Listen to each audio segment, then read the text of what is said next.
بسم الله الرحمن الرحيم.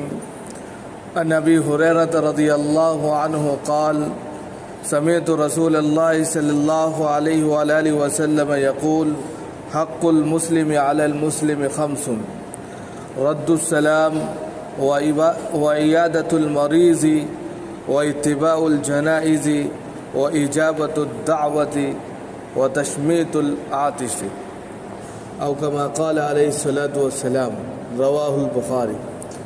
حضرت ابو ہریرہ رضی اللہ تعالیٰ عنہ سے روایت ہے کہ میں نے رسول اکرم صلی اللہ علیہ وسلم کو یہ ارشاد فرماتے ہوئے سنا: ایک مسلمان کے دوسرے مسلمان پر 5 حق ہیں. نمبر 1 سلام کا جواب دینا. نمبر 2 بیمار کی عیادت کرنا. نمبر 3 جنازے کے ساتھ جانا. نمبر 4 دعوت قبول کرنا. اور نمبر 5 چھینکنے والے کے جواب میں یرحمک اللہ کہنا.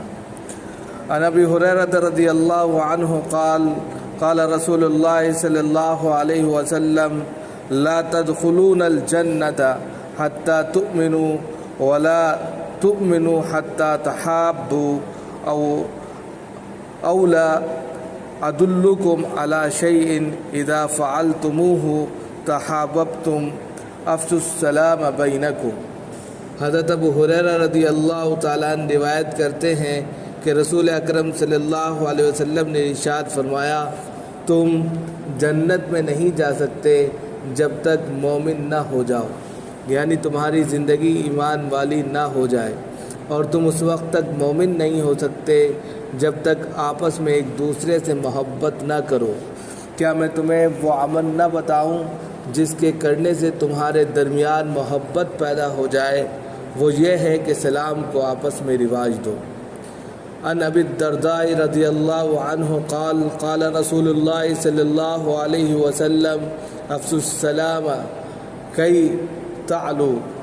حضرت ابو الدرداء رضی اللہ تعالیٰ عنہ روایت کرتے ہیں کہ رسول اکرم صلی اللہ علیہ وسلم نے ارشاد فرمایا: سلام کو خوب پھیلاؤ تاکہ تم بلند ہو جاؤ. یہاں پر مسلمانوں کے حقوق کا تذکرہ ہے، اور ان حقوق کے تذکرے میں بالکل واضح اور بالکل صاف 2-4 کی طرح یہ بات بیان کی جا رہی ہے کہ ایک مسلمان کا دوسرے مسلمان پر جو حق ہے وہ 1-2 نہیں ہے بلکہ 5 ہیں، یا ایک روایت کے مطابق 6 ہیں. یہاں پر 5 بتلائے گئے ہیں. ان میں سب سے پہلا جو حق ہے جو ایک مسلمان کا دوسرے مسلمان پر بنتا ہے وہ یہ ہے کہ اگر کوئی شخص کسی کو سلام کرے تو اس کا جواب دینا چاہیے. دوسری چیز جو بتلائی وہ یہ ہے کہ اگر کوئی شخص بیمار پڑ جائے مسلم سوسائٹی میں تو دوسرے بھائی جو مسلم ہیں، مومن ہیں، وہ بیمار کی عیادت کریں. یہ بھی ایک مسلمان کا حق ہے.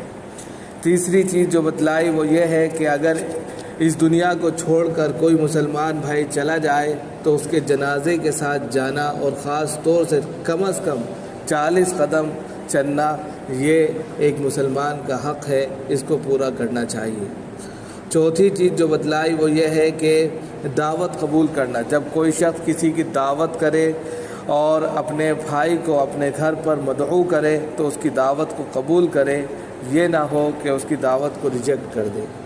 اسی طرح آخری بات جو بتلائی وہ یہ ہے کہ اگر کسی کو چھینک آئے اور وہ الحمدللہ کہے، اور پھر اس کے بعد میں جو سن رہا ہے دوسرا بھائی اس کو چاہیے کہ وہ یرحمک اللہ کہے، اور پھر چھینکنے والا یہدیکم اللہ ویصلح بالکم کہے. یہ طریقہ ہے اسلام کا. دوسری حدیث میں بتایا کہ تم جنت میں ہرگز نہیں جا سکتے جب تک مومن نہ ہو جاؤ، یعنی مومن والی زندگی نہ اختیار کر لو. اور مومن والی زندگی کس طرح اختیار کی جا سکتی ہے اس کا طریقہ بتا دیا کہ جب تک تم آپس میں ایک دوسرے سے محبت نہ کرنے لگو. ایک دوسرے سے محبت کرنا یہ ایک بہت بڑا کہہ سکتے ہیں کہ عمل ہے. وَرَجُلَانِ تَحَابَّانِ فِي اللَّهِ دوسری حدیث میں بھی آتا ہے کہ وہ 2 شخص جو آپس میں ایک دوسرے سے اللہ کے لیے محبت کرتے ہوں وہ کل قیامت میں اللہ کے سائے تلے عرش تلے کھڑے ہوں گے. اسی طرح وہ عمل کیا ہے جس سے آپس میں محبت پیدا ہو جائے؟ وہ یہ ہے کہ سلام کو آپس میں پھیلاؤ، خوب اس کو رواج دو۔ اس کے ذریعے سے انسان کے اندر کے جو کہہ سکتے ہیں کہ درمیانی نفرتیں ہیں وہ دور ہو جاتی ہیں اور ایک دوسرے سے انسان محبت کرنے لگتا ہے۔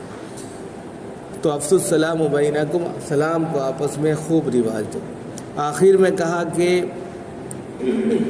سلام کو پھیلاؤ اور بلندی پا جاؤ، یعنی کہ سلام کو پھیلانے کے ساتھ ساتھ یہ بھی اس کے اندر ہے کہ اللہ رب العزت اسلام کے ساتھ اور اسلام کے ساتھ ساتھ سلامتی کے ساتھ جب آپ کو رکھے گا تو اس سے یہ نہیں کہ آپ کی عزت گھٹے گی یا آپ کا رتبہ کم ہوگا اگر آپ کسی کو سلام کریں گے، بلکہ سلام کرنے سے اور اس کو پھیلانے سے محبتیں بٹیں گی اور لوگوں کے دلوں میں عزتیں رائج ہوں گی اور آپ کا مقام و مرتبہ بلند ہوگا۔